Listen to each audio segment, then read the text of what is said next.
The room was already tense when I walked in. Chairs scraped. Screens glowed. Coffee sat untouched. I took the seat at the head of the table because it was empty and because the meeting had already started. No one spoke. People noticed my age first, then my calm, then my silence. The vice president entered late and loud. His voice filled the room before his presence did. He barked orders without sitting down. Refill the toner. Bring me water. He pointed in my direction and called me secretary as if the word explained everything. I did not react. I did not move. I stayed seated and looked at the agenda. He stopped mid-sentence and stared. His face tightened. He said I was in his chair. He said it slowly so everyone could hear. He expected me to jump up. He expected embarrassment. He expected obedience. None of that came. Security walked in. The door closed behind them. Conversations died instantly. Laptops froze mid-note. The vice president smiled because he thought this was the part where I would be escorted out. He nodded toward me with confidence. One of the guards asked if we were ready to proceed. I looked at the vice president for the first time. I answered yes, but asked them to remove the trespasser because he no longer worked in my building. No one moved. Not security. Not legal. Not him. The room held its breath. I stayed seated. I said nothing else. There was no explanation. No reaction. Only silence heavy enough to change careers in real time for everyone present that morning together. He arrived at the company like a storm. Loud entrances, louder meetings, and an appetite for recognition that never slowed down. People said he rose quickly because he impressed the board with energy. In reality, he simply spoke before anyone else could. Decisions happened around his voice rather than through his thinking. Every success, he claimed, came from teams he barely remembered by name. He believed speed was intelligence and volume was authority. I watched him build this image day after day. Whenever he walked into a room, the conversation changed. People sat straighter. Phones disappeared. He acted as if the building belonged to him, as if every chair existed for his comfort. His confidence fed on silence, and silence was something I used deliberately. I was older, patient, and uninterested in performing competence. My work spoke quietly, which meant he never heard it. He labeled me support staff without asking what I actually did. He assumed age meant limitation. He assumed calm meant weakness. He assumed my presence existed to make his day easier. While he performed leadership, I structured the things he ignored. While he demanded urgency, I created order he later took credit for. He never questioned the documents presented to him, yet he signed them with pride. He never examined the systems he bragged about running. The generational contrast grew visible to everyone except him. He spoke. I documented. He insisted. I organized. He chased applause. I kept the place functioning. None of this felt personal.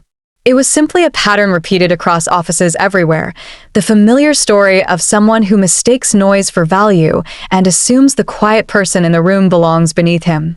There were things I never corrected, and each omission served a purpose. He never asked for my title, so I never offered it. He introduced me as administrative support in meetings, and I let the words pass without reaction. People assumed I handled schedules and supplies. I allowed those assumptions to float through the halls because they kept attention away from the work that mattered.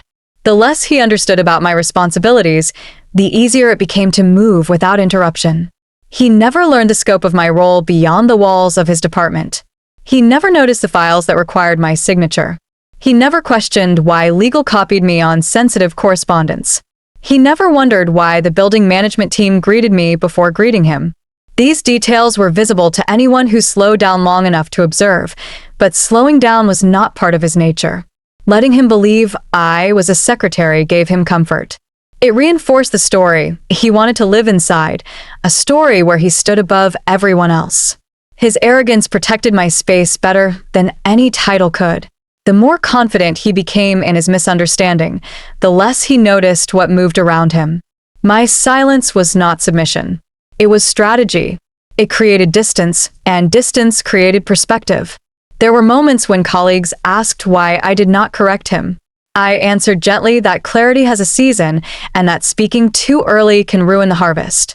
Patience is not passivity when paired with intention.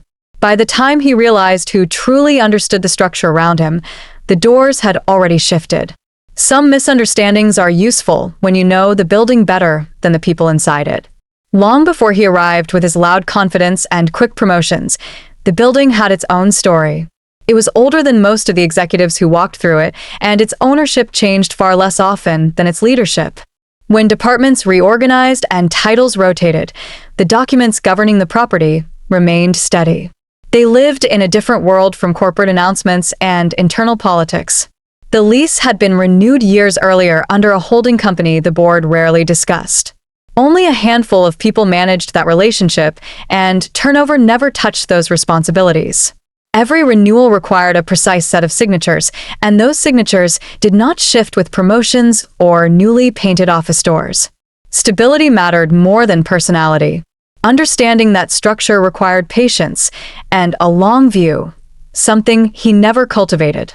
I learned that structure slowly through years of reviewing contracts, attending quiet meetings, and observing how decisions traveled through corridors rarely visited by people chasing attention. While he focused on visibility, I focused on continuity. I read the clauses he ignored. I met the representatives he never greeted. I knew which signatures carried weight and which meetings existed only to entertain hierarchy. He never asked why I knew the building manager by name or why the maintenance director consulted me before scheduling major repairs. He never wondered why the renewal documents passed my desk before reaching the board. He assumed the building served him simply because he occupied a corner office. There is a difference between using a space and understanding its foundation. Ownership is not a performance. It is a structure, quiet and immovable, waiting for the moment when someone finally notices who holds the keys. When I walked into the meeting that morning, the atmosphere carried a stiffness that did not match the agenda. People kept glancing toward the hallway, waiting for someone they did not name. I took my seat at the head of the table and opened my notes. No one questioned it. They simply watched the door, as if the day had a script they were afraid to read aloud. The vice president arrived late, confident and loud, unaware that several departments had already received instructions unrelated to his leadership. Security had been briefed earlier, but not by him. Facilities had been told to stand by for access adjustments, but not at his request. Legal entered the room discreetly and positioned themselves near the back wall, and they were not there to monitor me. All of this unfolded quietly, unnoticed by the one person who believed he controlled the space. He barked his usual orders, expecting movement. Nothing moved. He told me to vacate the chair. I remained seated. He raised his voice. The room stayed still. People exchanged glances, uncertain whether to intervene or remain silent. Procedure had already taken over, and once procedure begins, emotion has no influence. Security stepped forward when the signal arrived. They addressed me politely, then turned toward him with equal calm. The vice president froze. For the first time, he sensed a gap between his assumptions and reality. He looked around the room, searching for support that did not appear. Colleagues shifted their eyes away, not out of fear but recognition. They understood something he had never bothered to check. No one shouted. The process simply moved forward, steady and indifferent, leaving him behind the moment it began. When security stepped closer, the room shifted in a way he could finally feel. The vice president straightened his shoulders as if authority could still protect him. For most of the meeting, he had not looked at me directly. He looked over me, around me, through me, as if my presence were part of the furniture. Now he searched my face with a hesitation I had never seen from him. His voice softened, not out of respect but out of confusion. He wanted to understand what everyone else seemed to grasp before he did. He finally asked his question. It was simple, almost quiet. He wanted to know what was happening. Not the full explanation. Not a defense. Just the shape of the moment. A man who had lived through confidence suddenly stood in the unfamiliar territory of doubt.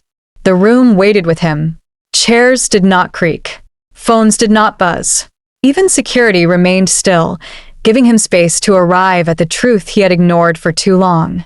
I answered with one sentence. I gave it without emotion, without triumph, without raising my voice. It was the kind of answer that belongs to structure, not ego. It clarified nothing and everything at the same time. It told him that the ground beneath his certainty had changed long before he noticed. The sentence did not accuse him. It did not humiliate him. It simply presented the reality he had overlooked. He kept staring, trying to connect a past built on assumptions with a present shaped by documents he never read. The room let the silence settle like a final signature. For the first time, he truly saw me, and that was the moment his authority ended. After he left the building that morning, the silence did not break immediately. People returned to their seats slowly, unsure whether to resume the meeting or cancel the day entirely. Eventually, the agenda moved forward, but the energy had changed. Conversations became measured. Voices lowered. A sense of caution settled across the floor, like a new policy introduced without announcement. By the afternoon, emails began circulating. Some asked for clarification about departmental responsibilities. Others requested updated authorization lists. A few quietly apologized for past assumptions, arriving in tones that revealed more embarrassment than regret. None of these messages surprised me. When a loud presence disappears, people finally hear their own thoughts and notice the structure supporting their work. Legal spent several days reviewing procedures he had neglected. Compliance reopened files he had rushed through without reading. Human Resources scheduled meetings to discuss leadership conduct and expectations. None of these steps were dramatic. They were simply necessary, the kind of maintenance that becomes visible only after something has cracked. The company did not collapse. It adjusted. Departments reorganized their routines. Meetings shortened. Decisions slowed just enough to become thoughtful. People became more attentive to documents, policies, and lines of authority they once dismissed as administrative detail. The place grew smaller in noise but stronger in direction. I did not destroy anything. I did not seek revenge or recognition. I corrected an imbalance that had been widening for years. The building continued on its steady path, and the work carried forward with a level of respect his absence finally allowed. In time, the company learned that growth is quieter when grounded in understanding rather than volume. If you are watching this and you have passed 50, you already know that experience does not walk into a room asking to be seen. It does not compete with loud voices or rush to justify itself. Experience positions itself quietly, observing the patterns that others miss. It understands that timing matters more than recognition, and that value is measured by impact, not applause. You have lived long enough to know that being underestimated is not always an insult. Sometimes it is an advantage. People reveal their character when they believe no one around them carries influence. They expose their shortcuts. They expose their carelessness.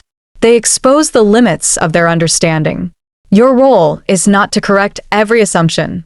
Your role is to decide which assumptions can work in your favor. Never rush to explain your worth to someone who does not care to understand it. Save your energy for the structure that shapes outcomes. Authority built on noise will always collapse under the weight of documentation, process, and truth. Authority built on ego dissolves the moment it meets accountability. You do not need confrontation to reclaim your position. You need clarity and the patience to let the system speak on your behalf. If you carry decades of work behind you, trust what those years have taught you. Trust your ability to wait. Trust your ability to read a room. Trust your understanding of people who mistake confidence for competence. You have earned the right to move without fear. Remember this as you move forward. People who confuse volume with ownership eventually meet the documents.